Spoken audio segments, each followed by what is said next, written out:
Hello everyone. Today revision lecture is based on the Huffman coding, जो कि unit 2 का आप समझ सकते हैं थर्ड टॉपिक है after the optimal merge pattern. Optimal merge pattern का यूज हफमैन कोडिंग में यूज होगा क्योंकि इसमें एक हम मर्ज पैटर्न ड्रॉ करेंगे और उससे ही हफमैन कोड हम यहाँ पर फाइंड आउट करेंगे। अब सबसे पहले देखते हैं कि हफमैन कोडिंग है क्या, हफमैन कोड क्या है। Huffman code is a particular type of optimal prefix code that is commonly used for lossless data compression। जब हमारे पास डेटा जो है वो नेटवर्क पर ट्रैवल होता है या हम डेटा को सेव करते हैं किसी मेमोरी में, तो उस डेटा के कंप्रेशन की रिक्वायरमेंट होती है। और जब ऐसी टेक्निक हमारे पास अवेलेबल है जिसमें डेटा का लॉस कम से कम हो, डेटा कंप्रेशन में डेटा का लॉस कम से कम हो, तो ऐसा टेक्निक हम यूज करेंगे। तो Huffman code is nothing, it is the particular type of prefix code that is commonly use for lossless data compression. Data को कंप्रेस करने के लिए लॉसलेस हम हफमैन कोडिंग का यूज करते हैं। It compresses data very effectively, saving from 20% to 90% of memory. ठीक है, जब भी आप डेटा को कंप्रेस करेंगे हफमैन कोडिंग के थ्रू, तो डेटा का जो कंप्रेशन है वो 20% to 90% हम मेमोरी को यहाँ पर यूटिलाइज कर सकते हैं। But it depends upon the characteristics of the data being compressed. मतलब वो ये चीज डिपेंड करेगी कि किस पर्टिकुलर डेटा को आप कंप्रेस कर रहे हैं, उसके कैरेक्टरिस्टिक्स पे ये चीज डिपेंड करेगी। We consider the data to be sequence of the character. Data जो रहता है वो सीक्वेंस ऑफ कैरेक्टर्स होता है। Huffman greedy algorithm uses a table giving how often each character occur।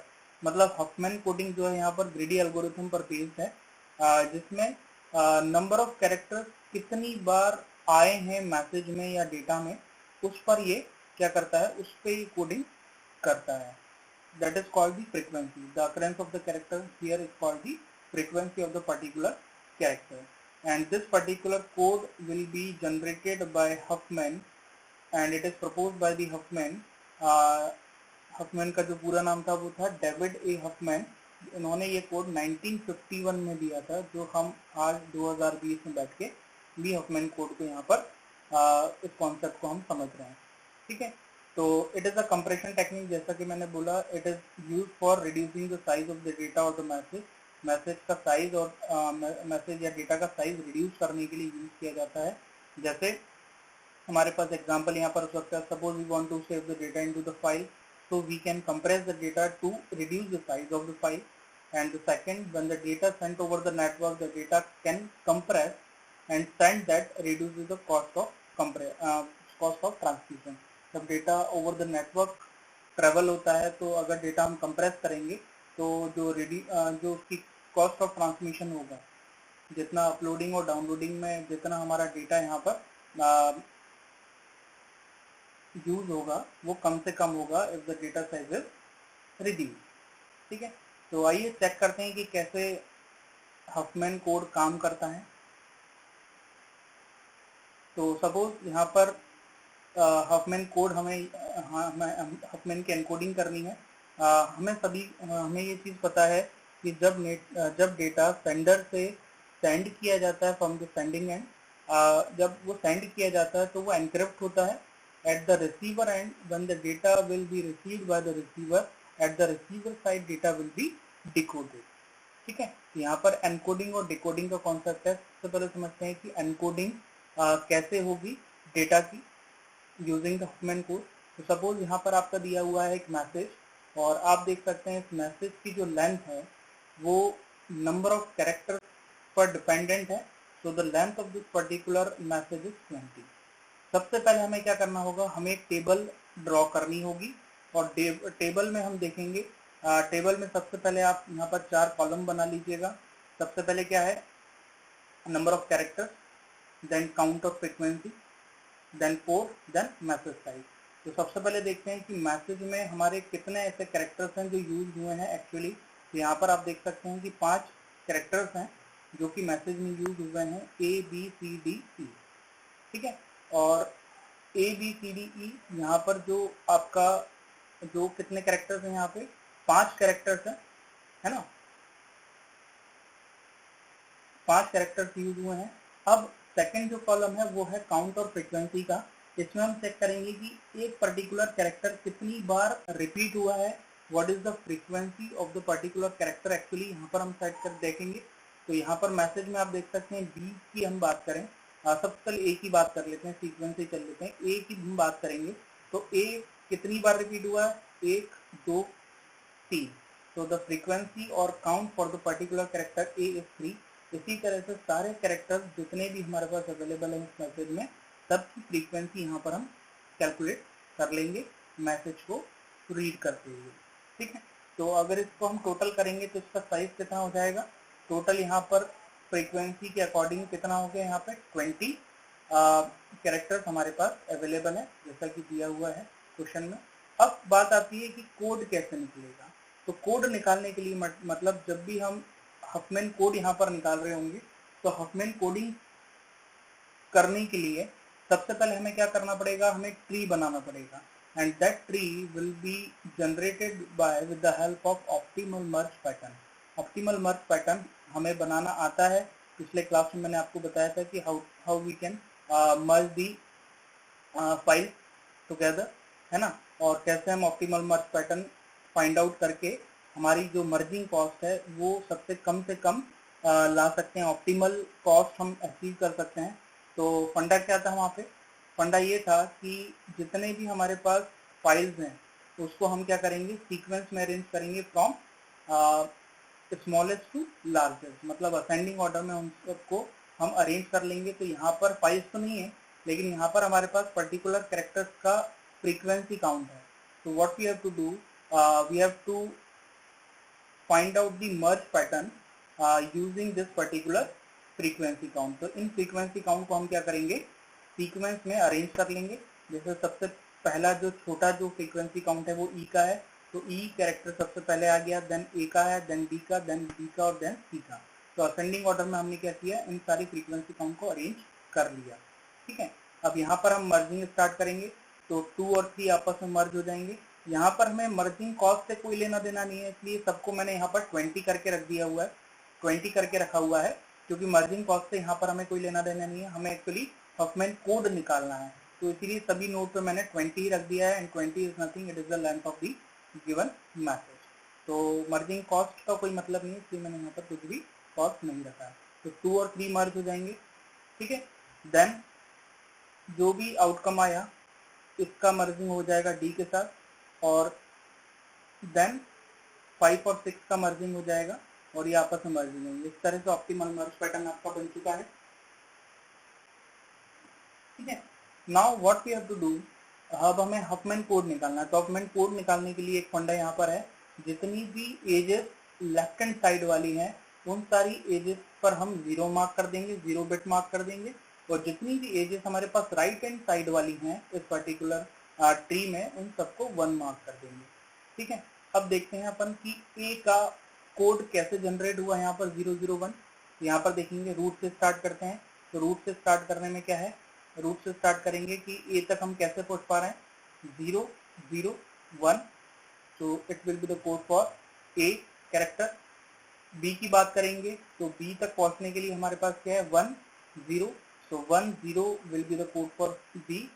सी की बात करेंगे तो सी कहाँ है हमारे पास, यहाँ पर, तो रूट से सी पर हम कैसे पहुंच सकते हैं, 1, और 1 के थ्रू पहुंच सकते हैं, तो 1 1 is the code for C. D की बात करेंगे तो 0 1, that is the code for D. Then E की बात करेंगे तो 0 0 0 बिट का यूज करके अपन ई तक पहुंच सकते हैं। तो सभी का हमारे पास हफमैन कोड आ चुका है, और आप देख सकते हैं कि पर्टिकुलर बिट को अगर आप कैलकुलेट करेंगे तो ये टोटल जितने भी कैरेक्टर्स हमने मैसेज में यूज किए हुए हैं वो टोटल 12 बिट के मैसेज में 12 बिट के कोड में कन्वर्ट हो चुके हैं। सबको काउंट कर लेंगे तो इट इज 12 बिट। ठीक है, अब देखते हैं कि टोटल मैसेज साइज कितना है। तो हमें क्या करना पड़ेगा, पर्टिकुलर नंबर ऑफ बिट जितनी भी कैरेक्टर्स के लिए आई है कोड में निकलकर, उस नंबर ऑफ बिट को हम क्या करेंगे, जो भी पर्टिकुलर कैरेक्टर की फ्रीक्वेंसी अवेलेबल है उसके साथ मल्टीप्लाई कर देंगे। तो we can got the particular size for the particular character.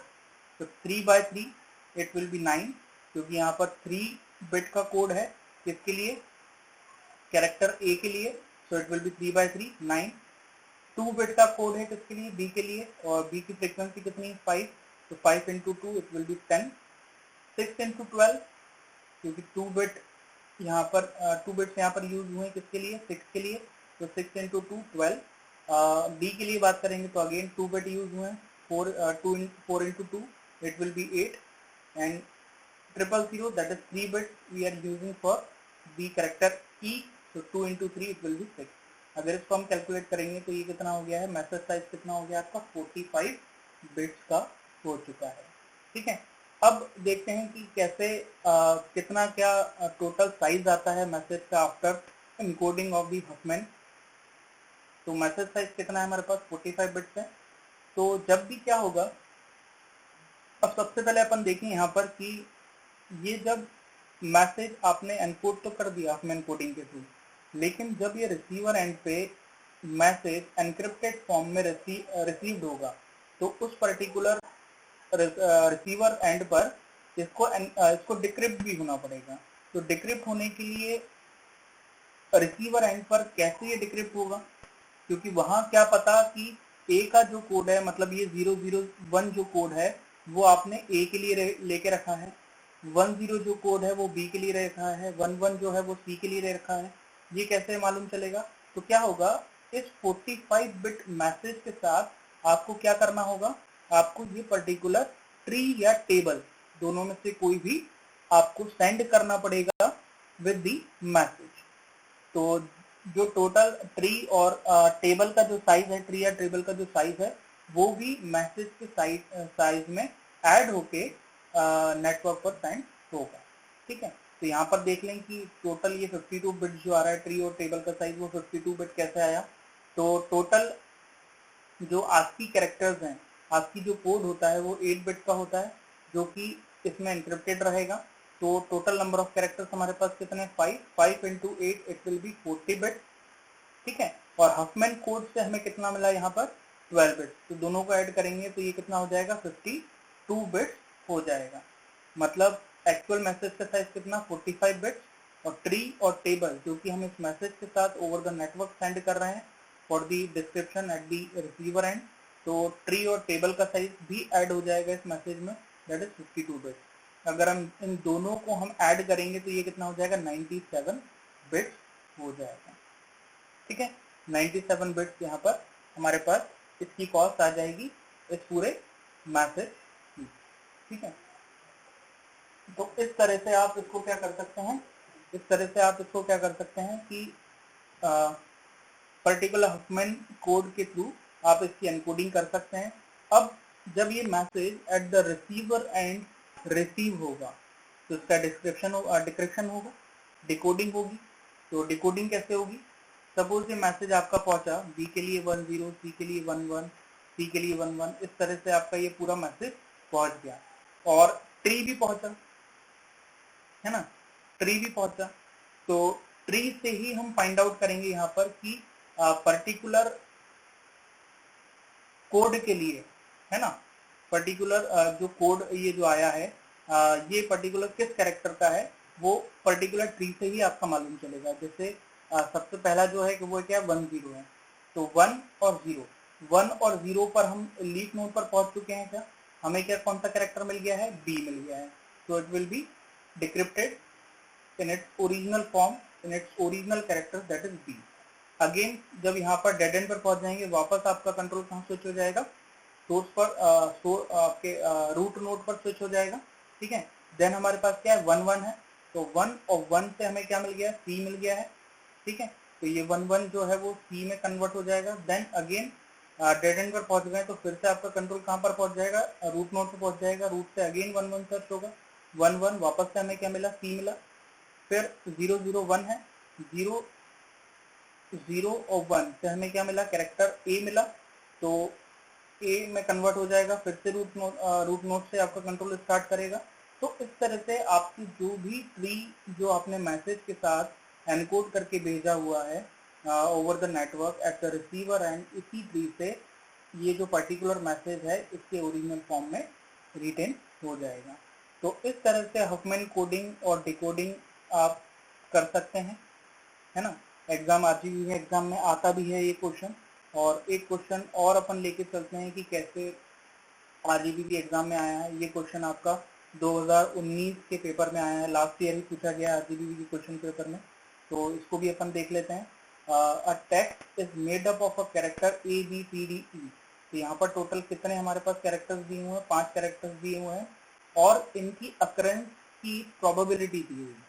मतलब 0.11 किसकी है, ए की है, 0.40 किसकी है, बी की है, 0.16 किसकी है, सी की है, 0.09 डी की और 0.24 ई की रिस्पेक्टिवली। अब यहाँ पर वो पूछ क्या रहे हैं, the optimal Huffman coding technique will have the average length of. मतलब हमें क्या निकालना है यहाँ पर, एवरेज लेंथ इसकी फाइंड आउट करनी है, ठीक है। तो यहाँ पर हम देखेंगे हमारे पास क्या क्या डेटा अवेलेबल है। हमारे पास प्रोबेबिलिटी अवेलेबल है अकरेंस की, तो सभी प्रोबेबिलिटी को हम लिख लेंगे। और सबसे पहले हम कोडिंग करने के लिए हम सबसे पहले क्या करेंगे, इसका ऑप्टिमल मर्ज पैटर्न का ट्री हम यहाँ पर फाइंड आउट करेंगे। तो सबसे पहले क्या करेंगे, इनकी जो भी प्रोबेबिलिटी दी है उसको हम सीक्वेंस में अरेंज करेंगे। तो यहाँ पर देखिएगा मैंने सभी को सीक्वेंस में अरेंज कर दिया है। तो डी सबसे पहले आ गया है क्योंकि इसका कितना 0.99 है, 0.09 है जो कि सबसे लेस है। देन 0.11 ए के लिए, 0.16 सी के लिए, 0.24 ई के लिए और 0.40 बी के लिए, ठीक है। अब मर्जिंग करते हुए चले जाएंगे। ये भी मर्ज हुआ, ये कितना हो गया 0.2 हो गया। फिर ये दोनों मर्ज हुए, 0.36 हो गया। ये दोनों मर्ज हुए 0.36, 0.24, ये 0.6 हो गया। फिर 0.6 और 0.40 मर्ज हुआ, ये कितना हो गया 1 हो गया। अब जैसा कि मैंने आपको बोला था, जितनी भी लेफ्ट हैंड साइड वाली एजेस होती हैं सबको हमें 0 से रिप्रेजेंट करना है, 0 बिट से रिप्रेजेंट करना है। और जितनी भी राइट हैंड साइड वाली होती है उनको सबको हमें 1 बिट से रिप्रेजेंट करना है, ठीक है। तो हमने यहाँ पर वही किया है, सारी लेफ्ट हैंड वाली 0 बिट से रिप्रेजेंट कर दी है मैंने, और राइट हैंड साइड वाली यहाँ पर 1 से रिप्रेजेंट कर दी है। अब आगे चलें। तो अब यहाँ पर देखेंगे कि कोड कैसे बना। तो ए के लिए कोड क्या बना हमारा 0001। तो ए की बात करेंगे तो ए पर हम कैसे पहुंचेंगे, फ्रॉम द रूट 0001। तो ए के लिए कोड हो गया। देन बी के लिए हमारे पास कोड क्या है, बी के लिए हमारे पास कोड है 1। तो बी पर हम कैसे पहुंच सकते हैं, from the root no only using 1 bit we can reach up to the character B. तो एक ही बिट का कैरेक्टर होगा और एक ही बिट का यहाँ पर कोड होगा बी के लिए, ठीक है। सी के लिए हमारे पास क्या है 001, it will the code for the character C. Then D के लिए हमारे पास क्या है 0000 से हम डी पर पहुंच सकते हैं, 4 बिट का कैरेक्टर है अगेन इसके लिए, डी के लिए। ई के लिए हमारे पास क्या है 01, 2 बिट का कैरेक्टर यहाँ पर ई कैरेक्टर के लिए है, ठीक है। तो इस तरह से यहाँ पर हमारे पास सारे कैरेक्टर्स के कोड, हफमैन कोड यहाँ पर निकल के आ जाएगा कि कितने बिट का हफमैन कोड यहाँ पर जनरेट हुआ है। अब कुछ नहीं करना है हमें इनके नंबर ऑफ बिट के अकॉर्डिंग पर्टिकुलर हफमैन कोड सभी कैरेक्टर को मालूम चल चुका है। अब हमें क्या निकालना है, लेंथ ऑफ ईच कैरेक्टर हमें निकालनी है। Length of each character equal to number of bits into frequency of occurrence. तो नंबर ऑफ बिट्स कितनी है, ए के लिए 4 बिट्स हैं और इसका प्रोबेबिलिटी कितना है, फ्रीक्वेंसी ऑफ अकरेंस कितना है 0.11 है, तो इट विल बी 0.40। इसी तरह से सारे कैरेक्टर्स का आप निकाल लेंगे। और लास्ट में हमें क्या फाइंड आउट करना है, एवरेज लेंथ। हमें मैसेज की एवरेज लेंथ फाइंड आउट करना है। तो कुछ नहीं करेंगे, इनकी जो भी length of each character I है सबको अपन ऐड कर देंगे and ultimately will get the average length of the particular message, that is 2.1, ठीक है। तो बहुत इजी है और आरजीबी एग्जाम में डेफिनेटली इस तरह का एक क्वेश्चन आपको मिलेगा हफमैन कोडिंग पर। तो अगर आपको हफमैन कोडिंग से रिलेटेड कोई भी इशू है, कोई भी प्रॉब्लम है, तो मुझे आप कॉल कर सकते हैं, मुझे व्हाट्सअप कर सकते हैं। तो आज के लिए इतना ही करते हैं। Thank you students.